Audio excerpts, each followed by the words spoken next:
किसी लड़की को गोली मार दी गई तो कहीं दरिंदों ने बुजुर्ग महिला को मौत के घाट उतार दिया, कहीं सरेराह कोई बेजान जिस्म अपनों का इंतजार करता रहा।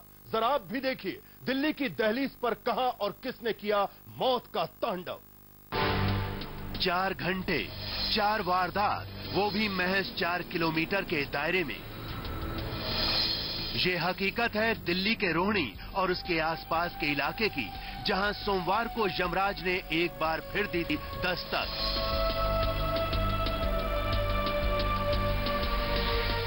वक्त शाम के करीब 5:15 बजे।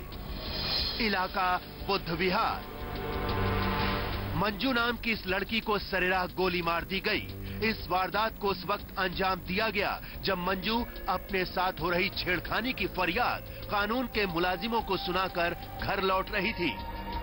पहले से ही धमकी आ रही थी लड़की को छेड़खानी के मामले में, ये लोग तंग करते थे और फिर गोली मारने की या तो केस वापस उठा दो या गोली मारने की धमकी मिलती थी। थाने में लड़की कंप्लेंट करने गई, घर पे भी नहीं पहुंची, बाजार के अंदर गोली मार दी गई। तो कंप्लेंट आपने पहले दर्ज करवाई थी छेड़खानी की? हाँ, पहले करवा रखी है जी, वो केस रजिस्टर है उनके खिलाफ। तो उसी केस को वापस लेने के चक्कर में गोली मारी है? हाँ जी। मंजू खुशकिस्मत थी कि गोली उसके पैर में लगी, उसकी जान तो बच गई है, लेकिन अब भी वो अस्पताल में ही है। मंजू की मां कहती है कि गोली मारने वाले वही लड़के थे जिन पर पहले से ही मंजू से छेड़छाड़ का मामला दर्ज है।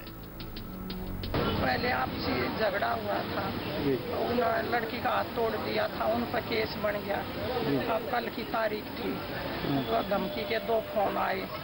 सुबह उसके 1 घंटे बाद डॉक्टर के पास जा रही थी, फिजियोथेरेपी वाले के पास, कपिल डेल के पास गई, पता गया घर मंजू का गोली मार दी। किन लोगों ने गोली मारी है, क्यों मारी? लड़का पहचान लिया।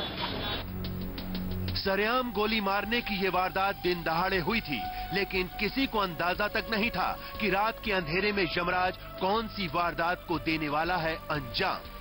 दरिंदे की शक्ल में घूम रहा वो यमराज अब रोहिणी इलाके में था, जहां उसके निशाने पर थी सेक्टर 3 के ई ब्लॉक में रहने वाली शांति देवी।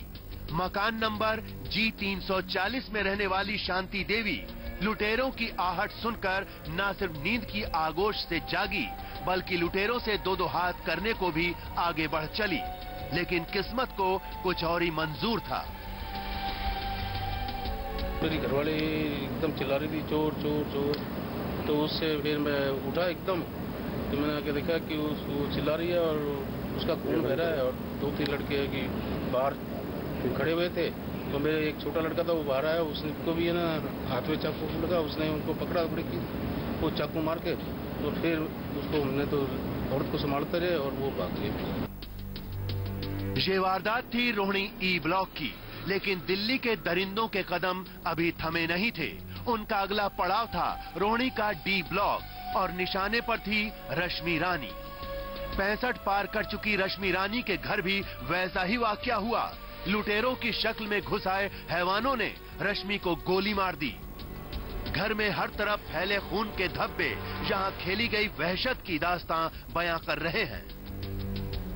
मेरी नानी अंदर सो रही थी, चोर जो है खिड़की से जाली काट के अंदर घुसे। वहाँ पर जब उन्होंने अलमारी खोली, जब उनका होश आया, नानी जब उठी तो उन्होंने जब रोकने की कोशिश करी तो उन्होंने चाकू मार दिया और अम्बेडकर हॉस्पिटल लेके गए तो वहाँ पर जो है उनकी डेथ हो गई। शांति देवी और रश्मि रानी दोनों को गंभीर तौर पर घायल हालत में पास के अस्पताल ले जाया गया, लेकिन अस्पताल पहुंचने के बाद भी सांसों ने उन दोनों का साथ छोड़ दिया। बदमाशों के बुलंद हौसले के आगे बेबस दिल्ली पुलिस के आला अधिकारी मौके पर आकर मामले को जल्द सुलझाने का भरोसा ही दे रहे थे कि तभी उसी इलाके में एक लावारिस लाश के पाए जाने की खबर आ गई। पुलिस थाने के बेहद करीब मिली इस लाश के रहस्य ने पुलिस की मुश्किलें और भी बढ़ा दी। जाहिर है जुर्म को अंजाम देने वाला पुलिस को चुनौती दे रहा है। एक ही इलाके में अलग अलग जगह पर वो एक के बाद एक वारदात को अंजाम देता जा रहा है और दिल्ली पुलिस की तेज तर्रार फौज उसका बाल भी बांका नहीं कर पा रही है। ऐसे में दिल्ली के बाशिंदों को महफूज रखने का दिल्ली पुलिस का दावा असलियत के कितने करीब है, फैसला आप खुद करें। Mukesh Rana, P7 news, Delhi. विधेयक